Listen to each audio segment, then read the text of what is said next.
Hi guys, today we will talk about how to turn on controversial on your Reddit app. We will go to figure out this solution or know how we can do that on your Reddit app.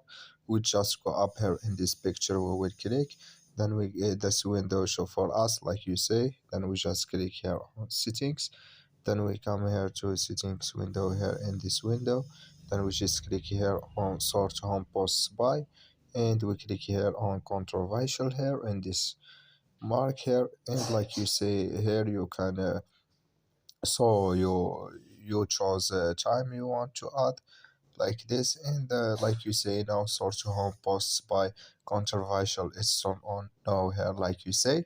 So that's on now, you just follow these ways and it's going to turn on video.